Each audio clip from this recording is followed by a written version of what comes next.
New start, leads to a healthy heart. New start, new start. Nutrition is important, we know, and exercise is the way to go. Water is a necessity, and sunshine is good for you and me. Sunshine is good for you and me. New start, leads to a healthy heart. New start, new start. Temperance is a gift from above, and every breath is an example of His love.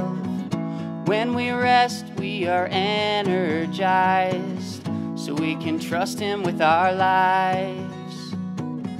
So let's trust Him with our lives. New start. Hey, is everyone ready to study why some people live longer than others? Yes, Ms. Jameson called the project New Start. Each letter stands for a different principle of health that she wants us to research. Our new assignment is the letter E for exercise. Well, let's get started. What's the big deal with exercise? How can exercise help us live longer? I don't know. I guess we'll find out. Remember, on our last project, what was it? Oh, that's right, nutrition. We learned that diabetes is one of the most common diseases in school-aged children. Yes. According to the National Diabetes Program, that was the real deal. Does exercise have anything to do with diabetes? I'll look it up. In a summary by the American Diabetes Association, it says, high-quality studies establishing the importance of exercise and fitness in diabetes were lacking until recently. But it is now well established that participation in regular physical activity improves blood glucose control and can prevent or delay type 2 diabetes, along with positively impacting lipids. That's another word for fats. It also adds that it positively impacts blood pressure, cardiovascular events, mortality, and quality of life. Wow, that is a lot to take in. What were some things that exercise does again? Physical activity improves blood glucose control and can prevent or delay type 2 diabetes, along with positively impacting lipids, blood pressure, cardiovascular events, mortality, and quality of life. Wait, does positively impact mortality mean increase your chances of living longer? Yes, you got it. The Egyptian princess that we learned about when we studied nutrition must have not exercised very much. She probably had everyone waiting on her hand and foot. After all, she was a princess. Remember, Mrs. Jameson told us to include at least one author. She suggested Ellen G. White. I will look up her writings on my phone again. I'll keep up on the notes. So far we have 1, 2, 3, 4, 5, 6. What comes after? Oh, right, 7. 7 benefits for exercise. In Ministry of Healing, Ellen White wrote over 100 years ago, "Inactivity is a fruitful cause of disease. Exercise quickens and equalizes the circulation of the blood, but in idleness the blood does not circulate freely, and the changes in it so necessary to life and health do not take place." That's very interesting. The Bible says the life of the flesh is in the blood. Sounds pretty gross, but I guess circulation is the key to health. Guess it's like a pond of water. Without circulation, the water becomes stagnant and turns toxic. That summary from the American Diabetes Association that I was reading said that activity is a key element in prevention and management of type 2 diabetes. Yet many people with this problem are not regularly active.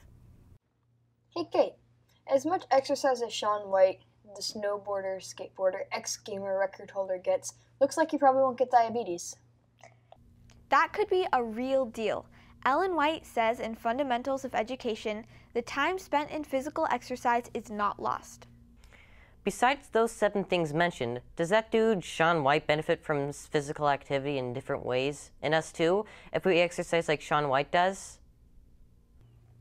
The U.S. National Library of Medicine says, regular physical activity is one of the most important things you can do for your health. It lists 8 ways exercise can help.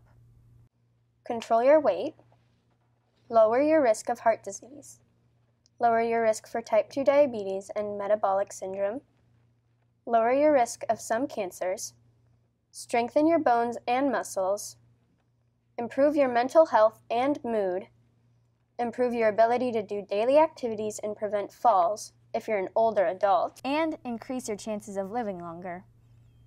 What was that? Metabolic syndrome? We heard those words when we studied nutrition. What in the world is metabolic syndrome? I have no clue. Must be important. I guess I'll look it up on the internet. According to Google, metabolic syndrome is some sort of cluster of biochemical and physiological abnormalities associated with the development and cardiovascular disease and type 2 diabetes. So what does that mean in English? According to the WebMD, metabolic syndrome is not a disease in itself. Instead, it's a group of risk factors. High blood pressure, high blood sugar, unhealthy cholesterol levels, and abdominal fat. Of course, these lead to cardiovascular disease and type 2 diabetes. Yeah, what she said. So are you saying that if I exercised, it would not only help me control my weight, but if I had high blood pressure, high blood sugar, and high cholesterol levels, it would help prevent these and cardiovascular disease and type 2 diabetes as well? Sounds like it. And there are a few other benefits too.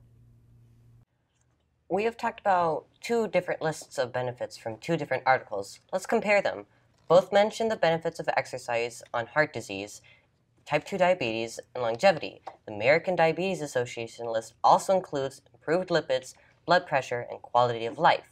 The U.S. National Library of Medicine article adds, 1. Lowers the risk of some cancers, 2. Strengthens bones and muscles, 3. Improves mental health and mood, 4. Improves ability to do daily activities, and 5. Helps prevent falls in older adults. Improved quality of life and ability to do activities seems to be the same, but for the elderly person to be able to prevent falls, that's huge. My grandma fell last year, and it took her a long time to recover. It looks like both articles agree that improved mortality, or in easy talk, living a long time. So, how many different benefits do we have on our list now? Let's see. We have 11 benefits of exercise. What's the best kind of physical activity I can do? Well, here's an article from the American Heart Association. And it says, there are countless physical activities out there, but walking has the lowest dropout rate of them all. It's the simplest positive change you can make to effectively improve your heart health. Research has shown that the benefits of walking and moderate physical activity for at least 30 minutes a day can help you, and it lists 8 benefits to walking. Reduce the risk of coronary heart disease, improve blood pressure and blood sugar levels, improve blood lipid profile, that's fats in the bloodstream, maintain body weight and lower the risk of obesity, enhance mental well-being, reduce the risk of osteoporosis, reduce the risk of breast and colon cancer, and reduce the risk of non-insulin dependent type 2 diabetes. Well, the American Heart Association mentions 8 items on their list of benefits. They go along with the other 11 benefits we've already learned about. Strengthening the bones is another way of saying reduce the risk of osteoporosis. I think that's how you say it, and instead of saying some cancers, the American Heart Association is specific about breast and colon cancer. Looks like every part of the whole body has been mentioned. Whoever thought there would be so many benefits from physical activity? What the American Heart Association says about walking goes right along with my phone app, where Ellen White says,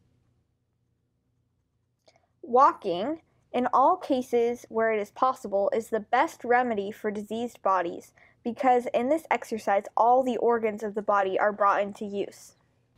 Hey, come to think of it, I'll check the app on my phone to see if there are any free exercise trackers. Whoa, there's a bunch. In the Bible times, there weren't any cars or other vehicles. If they didn't have a camel or some other animal, they would have to walk. I guess they didn't need a phone app. Before cars were invented, I imagine most people certainly got plenty of exercise. Remember, Ellen White lived over 100 years ago, and she writes, "When the weather will permit, all who can possibly do so ought to walk in the open air every day, summer and winter. But the clothing should be suitable for the exercise, and the feet should be well protected. A walk, even in winter, would be more beneficial to the health than all the medicine the doctors may prescribe. For those who can walk, walking is preferable to riding. The muscles and veins are enabled better to perform their work. There will be increased vitality, which is so necessary to health. The lungs will have needful action, for it is impossible to go out in the bracing air of a winter's morning without inflating the lungs." Since Ellen White lived over 100 years ago, she lived at the time where they rode on dinosaurs or foot-powered cars, right?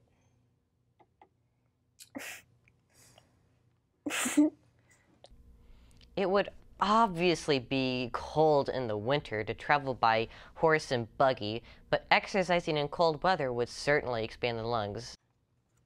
Walking is such a simple thing, but it would be boring to me. I guess that's why somebody invented the Walkman. But Ben, you don't have to walk in circles. You can walk your dog, walk with a friend or talk, or listen to music or kick a ball. My grandma even does a thing where she meets her friends to walk in the mall. The American Heart Association goes on to say, "Fitting regular exercise into your daily schedule may seem difficult at first, but even 10 minutes at a time is fine. The key is to find the right exercise for you. It should be fun and should match your abilities." Hey, this is interesting. Ellen White wrote, "The greatest benefit is not gained from exercise that is taken as play or exercise merely. There is some benefit derived from being in the fresh air and also from the exercise of the muscles, but let the same amount of energy be given to the performance of helpful duties, and the benefit will be greater, and a feeling of satisfaction will be realized. For such exercise carries with it the sense of helpfulness and the approval of conscience for duty well done." Are you talking about work? Ben, you told me you had lots of fun working at that community cleanup event, and you were tired when you were done. Yeah, we had a good time. Ellen White says, "Nature's fine and wonderful mechanism needs to be constantly exercised in order to be in a condition to accomplish the object for which it was designed. Hey, that's the use it or lose it principle. The do-nothing system is a dangerous one in any case.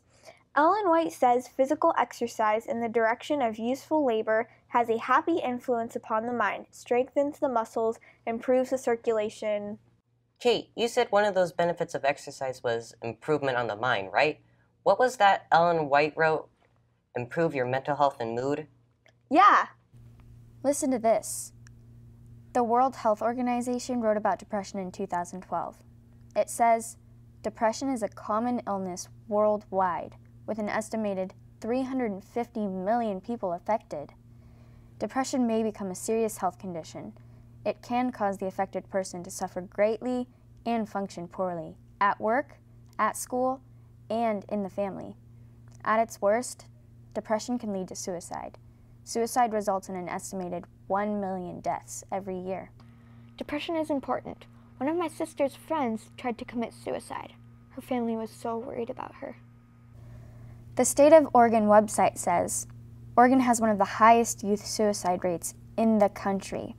Our state's youth suicide rate has been reaching epidemic proportions. Oregon's youth suicide rate is 30 to 40% above the U.S. national rate this decade. It also reports that Oregon's suicide rate for older adolescents has increased 400% over the last 4 decades. A kid in my class talks about wanting to commit suicide, and we walked down to the office with him so he could get some help from the school counselor. He was pretty reluctant at first, but now he's getting some help for sure. His parents are pretty happy about that. Yes, anybody considering or even thinking about suicide should contact somebody that they trust and talk about it to them. Hey, there's a free toolkit for suicide prevention that schools can order for free, listed on the CDC website. That sounds like a pretty important resource for schools. Would exercise help improve depression? It sounds like it possibly could. As Ellen White writes, useful labor and physical exercise will have a more healthful influence upon the mind and will strengthen the muscles, improve the circulation, and will prove a powerful agent in the recovery of health. Speaking of recovering health, Ben, do you remember when we were studying nutrition and you were wearing a sling on your arm? How are you doing? What was it like when they took the sling off? It made my arm a lot weaker than the other arm because I just really wasn't able to use it that much. That matches what Ellen White says. Action is a law of our being. The normal action of all the organs gives strength and vigor, while the tendency of disuse is toward decay and death. Bind up an arm even for a few weeks, then free it from its bands, and you will see that it is weaker than the one you have been using moderately during the same time. Inactivity produces the same effect upon the whole muscular system. Yeah, my arm was weaker. Like I said, just after a few weeks in the sling. I wouldn't want that to happen to my whole body from being inactive. I think I'll start exercising after. Are there any other benefits of exercise that we want to add to our report? I'm kind of running out of space here, guys. We haven't talked about digestion yet. Exercise aids the dyspeptic by giving the digestive organs a healthy tone.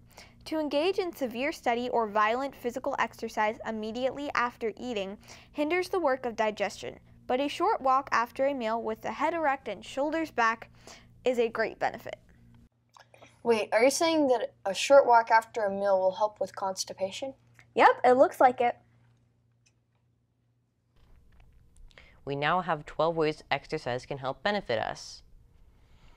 Blood glucose control can prevent or delay type 2 diabetes, positively impact lipids, blood pressure, cardiovascular events, increase your chances of living longer or mortality, improves quality of life, control your weight, lower your risk of heart disease, lower your risk of metabolic syndrome, lower your risk of some cancers, strengthens your bones and muscles, improves your mental health and mood, prevents falls in older adults, and improves circulation, and improves digestion, aids, and constipation. Wait, why did I say 12 benefits? I wrote down 16 benefits. Weird. That's quite a list. Who would have ever thought that going on a short walk after a meal could help me go to the bathroom?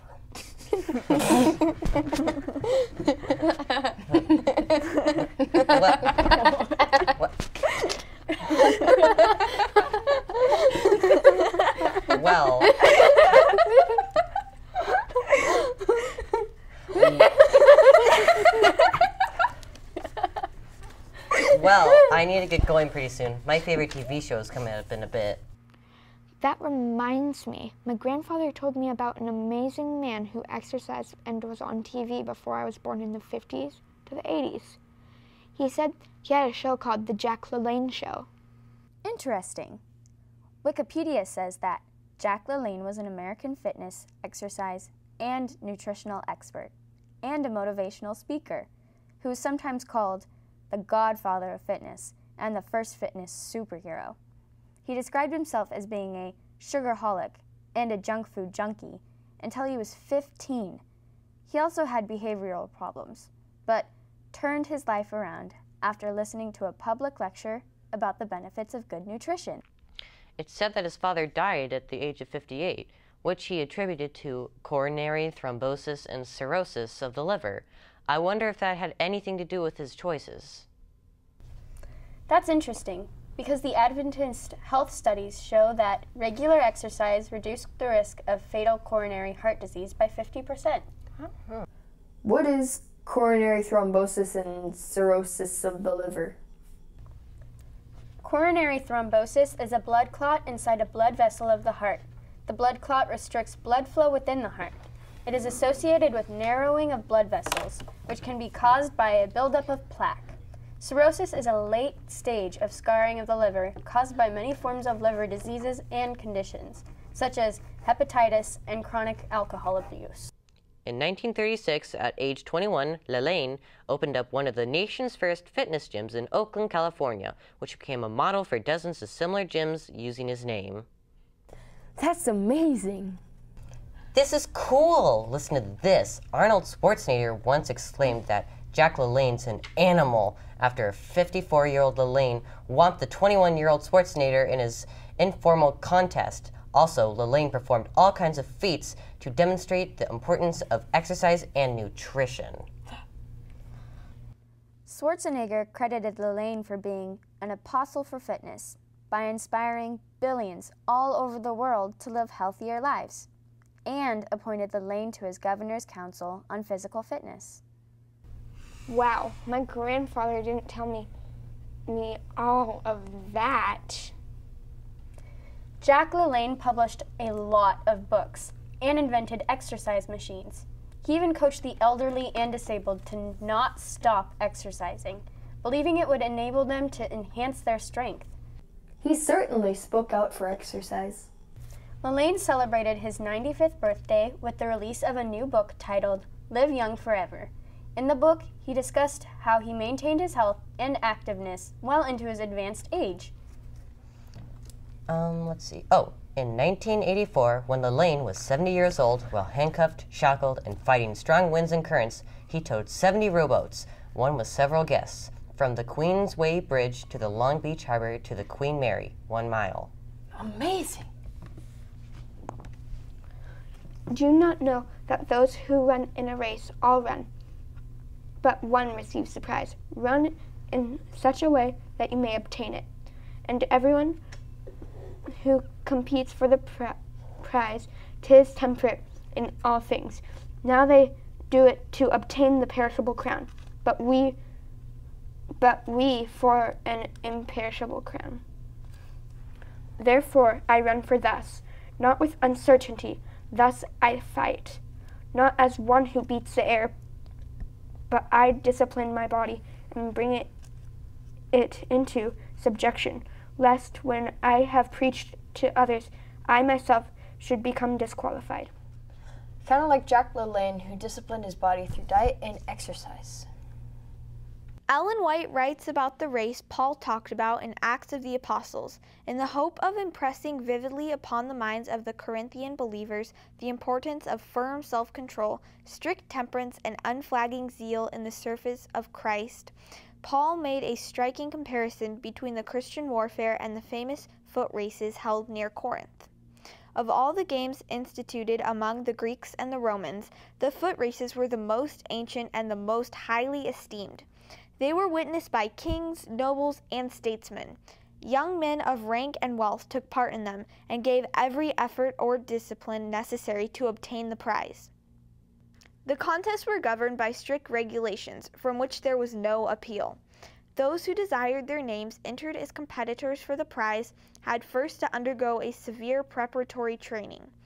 Harmful indulgence of appetite or any other gratification that would lower mental or physical vigor was strictly forbidden. For one to have any hope of success in these trials of strength and speed, the muscles must be strong and supple, and the nerves well under control. Every movement must be certain, every step swift and unswerving. The physical powers must reach the highest mark. As the contestants in the race made their appearance before the waiting multitude, their names were announced and the rules of the race were distinctly stated. Then they all started together, the fixed attention of the spectators inspiring them with a determination to win. The judges were seated near the goal, and they might watch the race from its beginning to its close and give the prize to the true victor. If a man reached the goal first by taking an unlawful advantage, he was not awarded the prize. In these contests, great risks were run. Some never recovered from the terrible physical strain. It was not unusual for men to fall on the course, bleeding at the mouth and nose, and sometimes a contestant would drop dead when about to seize the prize. But the possibility of lifelong injury or death was not looked upon as too great a risk to run for the sake of the honor awarded the successful contestant. As the winner reached the goal, the applause of the vast multitude of onlookers split the air and awoke the echoes of the surrounding hills and mountains. In full view of the spectators, the judge presented him with the emblems of victory, a laurel crown and a palm branch to carry in his right hand. His praise was sung throughout the land. His parents received their share of honor, and even the city in which he lived was held in high esteem for having produced so great an athlete. In comparing these races to the Christian experience, Paul emphasized the preparation needed for the contestants in the race to be successful, the discipline, the self-denying diet, the necessity for temperance. Every man that strives for the mastery, he declared, is temperate in all things. The runners put aside every indulgence that would tend to weaken the physical powers, and by severe and continuous discipline trained their muscles to strength and endurance, that when the day of the contest should arrive, they might put the heaviest tax upon their powers. How much more important that the Christian, whose eternal interests are at stake, bring appetite and passion under subjection to reason and the will of God. Never must he allow his attention to be diverted by amusements, luxuries, or ease. All his habits and passions must be brought under the strictest discipline. Reason, enlightened by the teachings of God's Word and guided by His Spirit, must hold the reins of control. And after this has been done, the Christian must put forth the utmost exertion in order to gain the victory. In the Corinthian games, the last few strides of the contestants in the race were made with agonizing effort to keep up undiminished speed. So the Christian, as he nears the goal, will press onward with even more zeal and determination than at the first of his course. Paul presents the contrast between the prize of fading laurel received by the victor in the foot races and the crown of immortal glory that will be given to him who runs with triumph the Christian race. They do it, he declares, to obtain a corruptible crown, but we to obtain an incorruptible crown.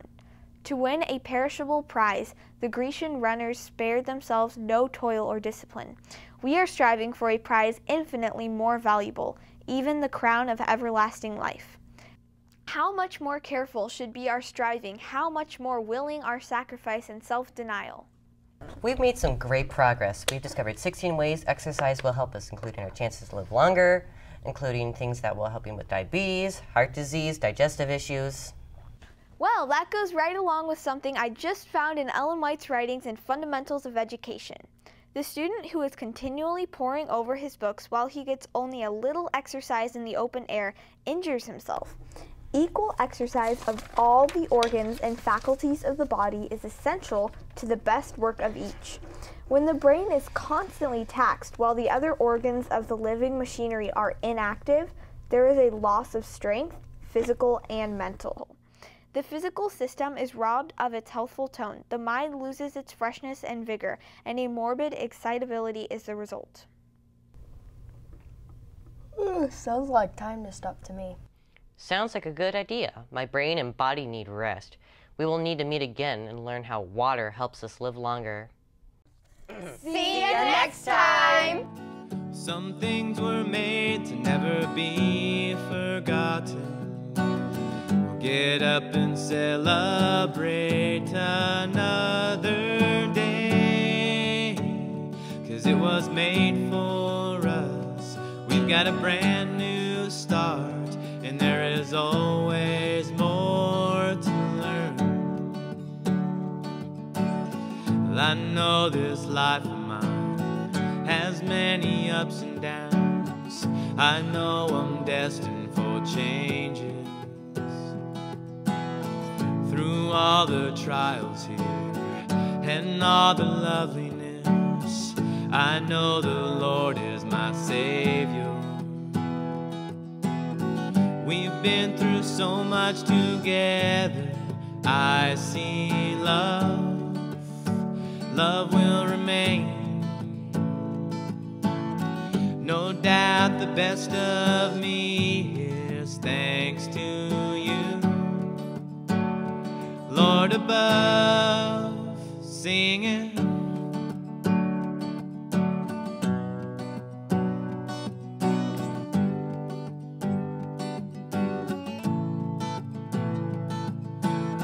Some things were made to never be forgotten. get up and celebrate another day, 'cause it was made for us. We've got a brand new start, and there is always more to learn. Now that I have been blessed, I'll give you all the rest. It starts with finding a new way. You showed me how to live, and I found a way to give. Today's the start of a new day. We've had our share of struggles, but your love stays the same. No doubt the best of life is yet to come. Lord above,